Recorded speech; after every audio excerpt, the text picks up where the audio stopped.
साथ संगत जी, प्यार से कहना धन निरंकार जी। ये जो भाव है मन में हर किसी के, चाहे वो एक थोड़ा अहंकार रूप का भाव होगा तो भी वो बदला जा सकता है, और अहंकार से धीरे धीरे वो नम्रता की यात्रा की जा सकती है। तो बात वही कि भक्तों के संदेश में ये स्वयं को बदलने की जो बात होती है वो क्यों होती है, भक्तों का जीवन संसार के अन्य व्यक्तियों से अलग क्यों होता है, कैसे होता है। तो बात वही कि भक्तों के जीवन में भी वही है, दृष्टि के लिए आँख है, खाने के लिए हाथ हैं, एक सूंघने के लिए नाक है। एक दिन में उतार चढ़ाव उसी प्रकार आएंगे, और उसी तरह जो भक्त श्रेणी के नहीं हैं उनके भी जीवन में ये सब ही है। तो भक्तों ने जो एक बदलाव अपने अंदर लाया वो यही कि इस दुनिया में तो रहते हैं पर दुनिया से अलग होके रहते हैं। तो ये अलग अब कैसे रहना हुआ, ये ब्रह्म ज्ञान द्वारा जब इस परमात्मा को पा लिया, देख लिया, इसके प्यार में एक पूर्णता से खचित हो गए, तो कैसे एक अपने आप को हर पल इस परमात्मा के एहसास में रहने वाला वो भाव भक्तों के जीवन में आ गया। और जैसे एक दुनिया के तो तरह तरह के रंग हैं, भक्तों के जीवन में सिर्फ वो प्यार का रंग चढ़ता है जो इस परमात्मा से हो जाता है इसको देखने के बाद। तो ऐसे भाव से युक्त भक्त अपने जीवन के जब हर पल को जीते हैं तो वो भाव ही बदल जाते हैं, एक नज़रिया बदल जाता है। एक वो बात कि अगर हम कुछ भी उदाहरण लें कि कोई भी स्थिति में एक जो रुख करा जा सकता है वो एक अच्छी तरफ भी और बुरी तरफ भी, एक परिस्थिति से हम क्या निकालते हैं वो भी एक अच्छाई निकाली जा सकती है, एक बुराई निकाली जा सकती है। तो भक्तों ने हमेशा वो अच्छाई की ओर ही रुख करना सिखाया है कि परिस्थिति अगर इस परमात्मा ने दी है तो अच्छी ही होगी। एक अगर उस परिस्थिति को अच्छा नहीं समझ रहे हम तो वो हमारी कमी है, इस परमात्मा ने तो पूर्ण किया है इस परिस्थिति को भी। जब इस परमात्मा ने हमको जो कुछ दिया वो परमात्मा का जो दान है, तो ये परमात्मा जहाँ पूरा है तो परमात्मा की दी हुई हर परिस्थिति भी पूर्ण है। फर्क सिर्फ हमारे नज़रिए का होता है कि उसको हम किस तरह देख रहे हैं, उस परिस्थिति में से हम निचोड़ क्या निकाल रहे हैं, उससे सिखलाई क्या निकाल रहे हैं।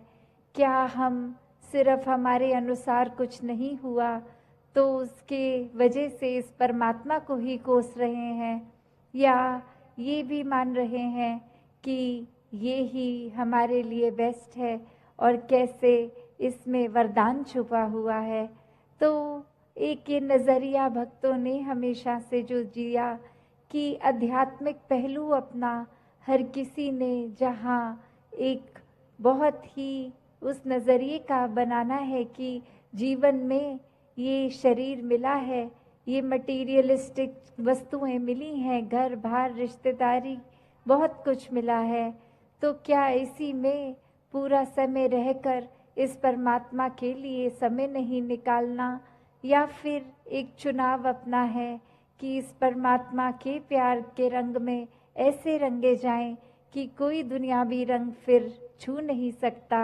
ये पक्के का रंग, ये एक हर समय रहने वाला रंग, और इस रंग को जिसने भी अपने ऊपर लगाया वो हमेशा के लिए आनंदित हो गए। एक जीवन हर समय के लिए झूम झूम के जिया गया। और वो फिर बात कि भक्तों के जीवन में भी विपरीत परिस्थितियां आईं तो भी उन्होंने कभी इस परमात्मा से विश्वास नहीं तोड़ा। तो बात वही कि परमात्मा के प्यार में जो रंग जाते हैं वो खुद ब खुद बदल जाते हैं।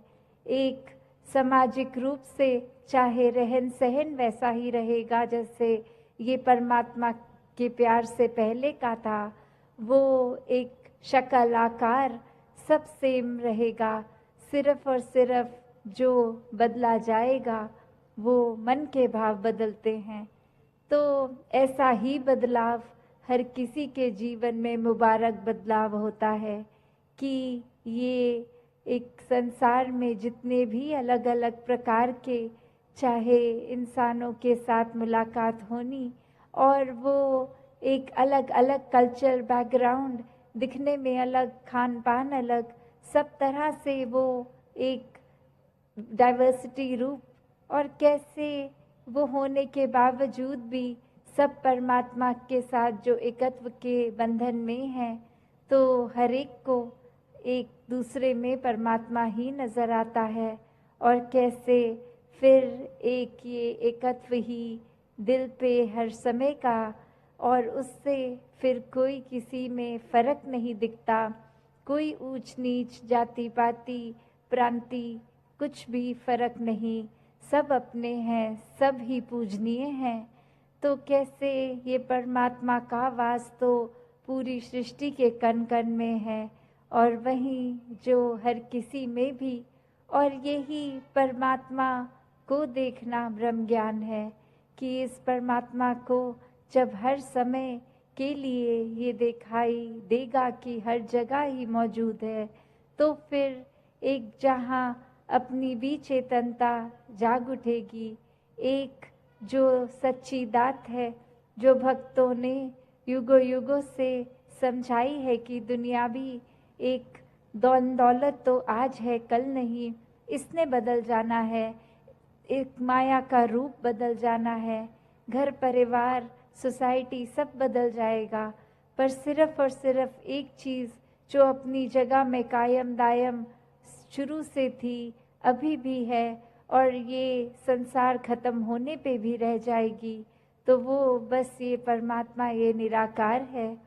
तो इस निराकार को पहचान के जीवन में जहाँ फिर वो समझ भी आ जाती है कि जो कुछ इस निराकार ने दिया है उसका सदुपयोग ही करना है, किसी के नुकसान का कारण अपने आप को या किसी वस्तु को नहीं बनाना, मन में भाव हर किसी के लिए एक शुद्ध विचार रखते हुए हर किसी के लिए फिर वो मन से एक दुआ अरदास कि ये जहाँ किसी के दिन घर में जीवन में एक स्वास्थ्य रूप किसी भी तरह का एक नुकसान हो रहा है, तो वो भी एक भक्तों का दिल तो इस तरह पिघलता है, किसी को देखकर ठीक नहीं है तो उनसे ज़्यादा उनका दर्द भक्त समझते हैं।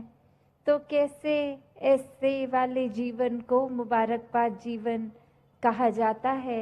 ये एक परोपकारी जीवन होता है, अपने लिए सेल्फ सेंटर्ड होके, सेल्फिश होके, ये अपने ऊपर केंद्रित नहीं, पूरे संसार की भलाई के लिए भक्त अपना जीवन लगा देते हैं, पूरी ह्यूमैनिटी, पूरी मानवता के लिए ये संसार में आकर परमात्मा से जुड़ के हर समय के सुकून में रहें।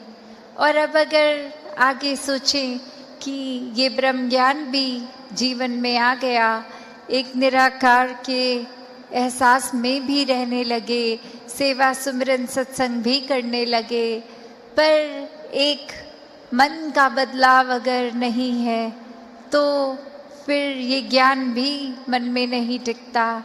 और मन से जुड़ी हुई जो पहली चीज़ आती है वो अहंकार तजना, वो एक समर्पित भाव, मन को एक अपने होने के इस एहसास से हटना होगा और इस परमात्मा के लिए हमेशा अर्पित रहना है, एक सेवा में अर्पित रहना है। तो ये सुकून यहाँ समर्पित होने के बाद जो मिलता है, तो कैसे समर्पण के साथ सुकून। तो अपने जीवन में जहाँ हम समर्पण की बात करते हैं, तो ये समर्पण कैसा समर्पण है। एक समर्पण सिर्फ ये तो नहीं कि कभी अक्सर जीवन में हम देख लेते हैं, हम कह देते हैं कि हमसे कोई सीनियर है, वो कुछ ऑर्डर्स दे रहे हैं और हम करते चले जा रहे हैं। अक्सर किसी ना किसी प्रोफेशन में देखा है, ऑफिसेज में या किसी भी सर्विस में, तो एक सीनियर का ऑर्डर मान लेना या फिर कोई अथॉरिटेटिव पर्सन, कोई टीचर, कोई और इस तरह से जो हम पे कोई बात करते हैं और वो मान लेना, वो अक्सर ये रूप उसका समर्पण का नहीं बन पाता, क्योंकि ये रूप तो वो डर से है कि वो जो कह रहे हैं वो करना ही होगा, वरना नौकरी से निकाल दिए जाएंगे, वरना फिर कोई और इस बात की रेपकशन हो सकती है। तो एक वो बात मानना वो हर प्रोफेशन में हो जाता है, पर मन वहाँ समर्पित नहीं होता। वो किसी भय के कारण या किसी और अन्य कारण से समर्पण होता है।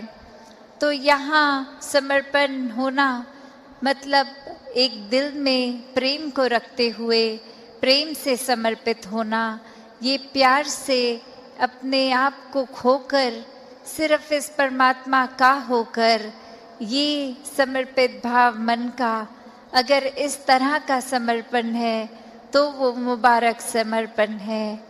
तो कैसे एक अक्सर बात ये होती है कि हमने समर्पण अगर कर दिया तो ये जो इतने सालों में अक्सर अगर हम सोच के भी देखें कि छोटी उम्र से ही पढ़ते लिखते एक डिग्रियां मिल गई, एक हमें कोई और उपाधि मिल गई, तो ये कमाने के लिए चाहे कितने वर्ष लग गए, पर जब समर्पण की बात आती है, अहंकार को तजने की, अहंकार गंवाने की, तो उसमें उतने ही साल नहीं लगते। ये तो एक पल में ही समर्पण हो जाता है। जैसे ही ये मन समझ लेता है कि ये शरीर मैं नहीं हूँ, ये आत्मा का असली रूप परमात्मा है, और शरीर ने तो अपनी यात्रा कुछ सालों में करके इसका एक विनाश हो जाना है, तो कैसे ये समर्पित जीवन जिया जाए जब तक जीवन है। तो बात वही एक कहानी के साथ अपनी रखना चाहेगी कि एक बार एक गुरु के पास शिष्य आता है जो काफ़ी सालों के बाद, और आते ही अपने गुरु के आगे 1000 सोने की गिनियाँ दे देता है और ये कहता है कि इतने वर्ष मैंने काम काज किया और बात मन में यही आती रही कि आपके सामने आशीर्वाद लेंगे जब 1000 गिनियाँ पूरी हो जाएंगी, और आज ये बोरी भर के आपके पास ये समर्पित करने के लिए आए हैं और आप इसको कबूल कीजिए। वहीं वो गुरु वो लेकर सामान अपने शिष्य से कहता है कि ठीक है, तुमने ये दी, मैंने स्वीकार करी, और अब ये जो सामने नदी बह रही है, सारी की सारी ये गिनियाँ उस पानी में बहा दो। और अब वो शिष्य के मन में सवाल कि क्या ये एक क्या ही बात हुई, इतनी मेहनत जो करी कि गुरु को देंगे, और अब वो दे भी दिया, तो उसके बाद वो इसको अपने पास नहीं रख रहे हैं, वो इसको नदी में बहाने को कह रहे हैं। तो वहीं वो सवाल कि क्या फिर वो समर्पण था कि अगर एक क्या होगा अब उस वस्तु का, जिस तरह हम देना चाह रहे थे वो उस तरह अपनाई नहीं गई, उसको साथ तो कुछ और ही करने को कह दिया। तो वहीं ये ख्याल जहाँ उस शिष्य को आया, और फिर वो अपने मन पे किसी तरह काबू करके, क्योंकि अब गुरु ने कहा था, तो वो फॉलो करने के लिए किसी भी सोच विचार के साथ चला तो गया नदी किनारे कि ठीक है, अब कहा है तो ऐसा ही करना होगा। और वहीं काफ़ी देर हो गई और अब गुरु भी इंतज़ार कर रहा है कि ये इतनी देर से लौट के नहीं आया, इतनी देर क्यों लग रही है वो उसको वो सिक्के नदी में बहाने के लिए। तो फिर वो गुरु ही खुद उस नदी किनारे जाते हैं और क्या देखते हैं कि वो शिष्य एक एक करके सिक्के को फेंक रहा है, जिसकी वजह से वो बहुत ही देर लग रही है। वो एक बात फिर गुरु समझाते हैं कि ये समर्पण करना है तो इतनी देर क्यों लग रही है। समर्पण तो एक साथ ही किया जा सकता है, पूरी की बोरी को एक साथ ही नदी में बहाया जा सकता था, तो एक एक करके क्यों, इतनी देर लगा के क्यों।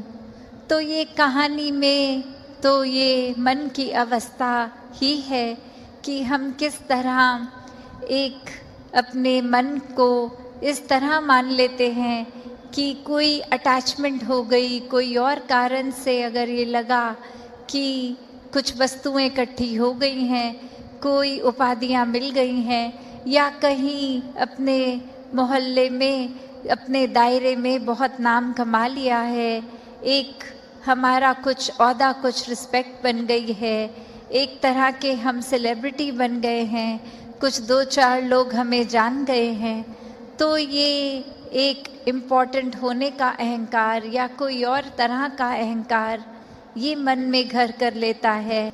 तो ये सारी चीज़ें सिर्फ इस्तेमाल के लिए और सदुपयोग के ही काम आए।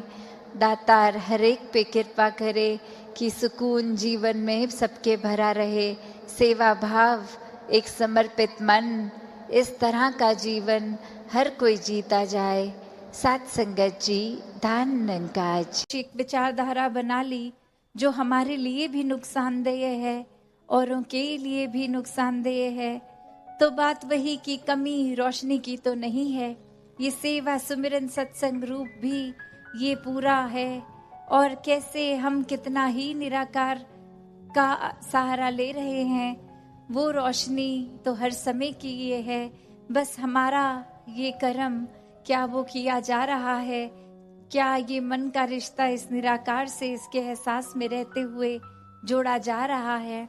वरना तो एक हम खुद ही कभी कभी कुछ ऐसा सोच लेते हैं जो होता नहीं है, पर वो हमने इस तरह से खुद को ही कन्विंस कर लिया, खुद को ही समझा दिया कि ऐसा है, और अब उस झूठ को मानने भी लग जाते हैं, चाहे वो हकीकत ना ही हो। तो कैसे वो रूप एक संसार का जब एक देखा जाए, हर एक अपने अंदर इंसान झांक के देखे, तो बात वही आती है कि कितनी बार एक चीज जो कि अगर हमने मान ली कि ऐसा है, चाहे कोई अक्सर दोस्तों के बीच में भी कोई पॉइंट्स डिस्कस हो रहे हों, तो उसमें फिर ये बेचैनी का आ जाना कि जो मैं कह रहा हूँ वही सही बात है, जो मेरी ओपिनियन है वही बेस्ट ओपिनियन है, और अब दूसरों की बात सुनने के लिए नहीं बोला जा रहा, उनको पूरी तरह से वो बात मान ले, वो उस वजह से कहा जा रहा है।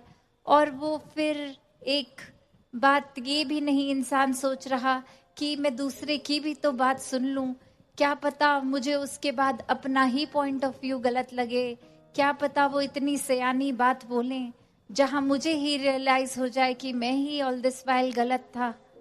तो बात वही आती है कि एक फिर वो डिबेट्स भी हेल्दी डिबेट्स नहीं होते, वो एक दूसरे का पॉइंट सुनते हुए अपना पॉइंट नहीं रखा जा रहा, वो फिर सिर्फ और सिर्फ खुद को सही प्रूव, खुद को सुपीरियर प्रूव करने के लिए कि सबसे उत्तम सोच मेरी है, सबसे उत्तम नजरिया मेरा है, सबसे उत्तम विचारधारा मेरी है, ऐसी बातें के लिए वो फिर बात को बोला जा रहा है।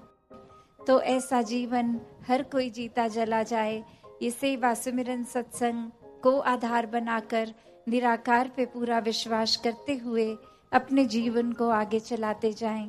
साथ संगत जी, दान निरंकार जी। व्हाट्सअप गाइस, तो कैसे हो आप लोग? तो आशा करता हूँ यार अच्छे और स्वस्थ होंगे। तो आ चुका हूँ GTA 5 की न्यू वीडियो लेके एंड गाइस, आज की वीडियो में ना गाइस मुझे ये वाला ना ट्रैक डिलीवर करना है, ठीक है, दूसरी जगह पे। और कौन सी जगह होने वाली है गाइस? वो ना गाइस एक डैम होने वाला है, वहीं पे ना गाइस मुझे इस ट्रक को डिलीवर करना है। तो कॉल वगैरह पे मैं ना बात वगैरह कर लेता हूँ, ठीक है,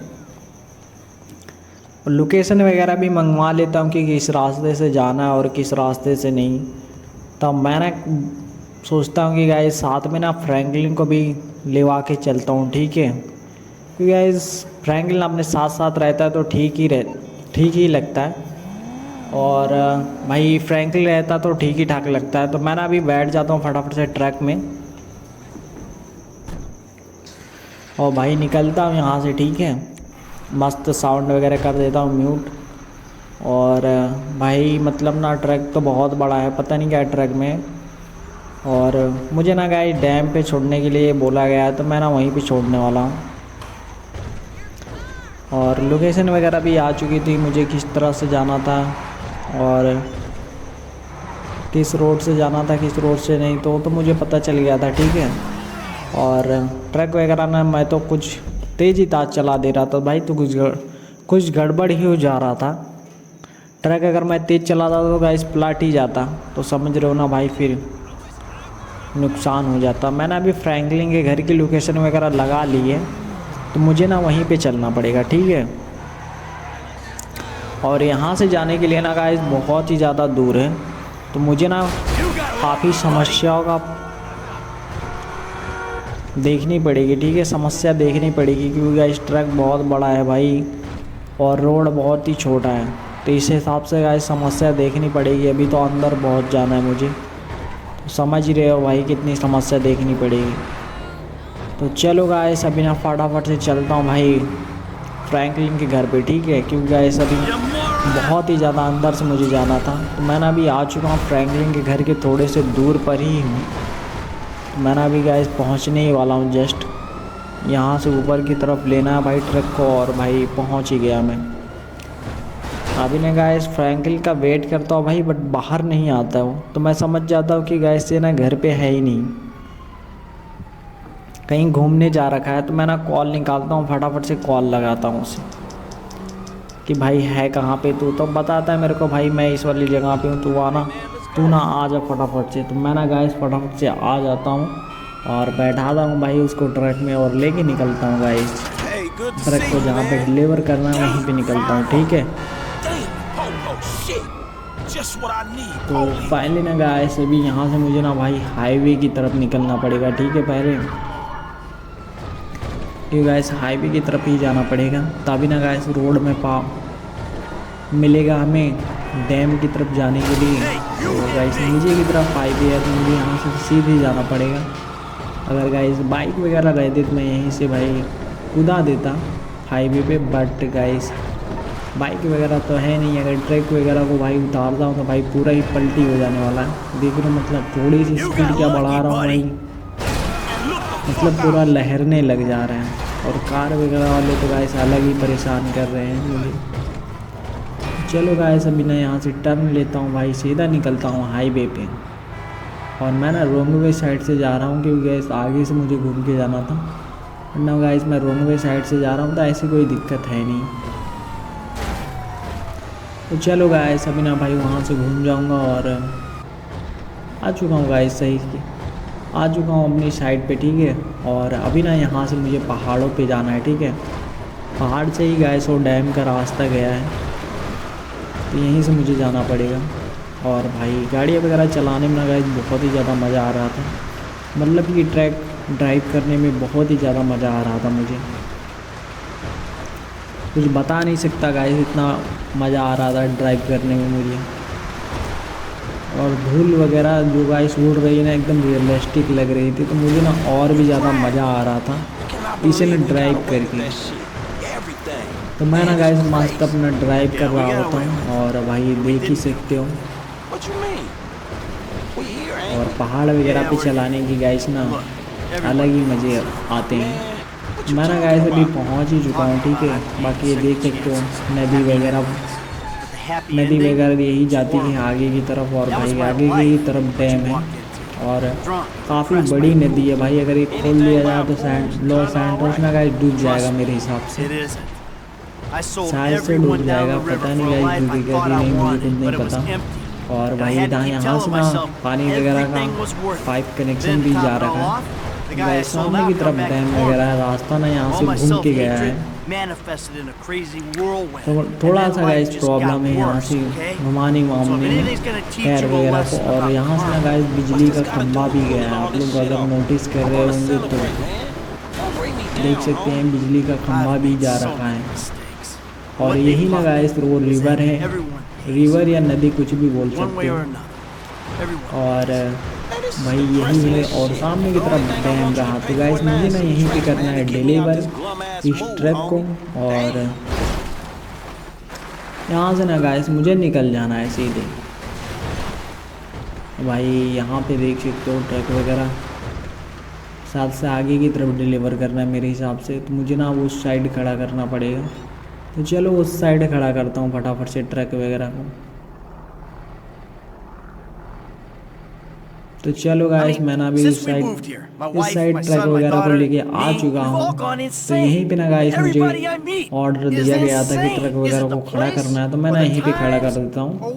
और बस भाई आज की वीडियो में इतना ही रखता हूँ यार। अगर आज की वीडियो पसंद आई तो वीडियो को लाइक वगैरह, चैनल को सब्सक्राइब वगैरह जरूर से कर देना।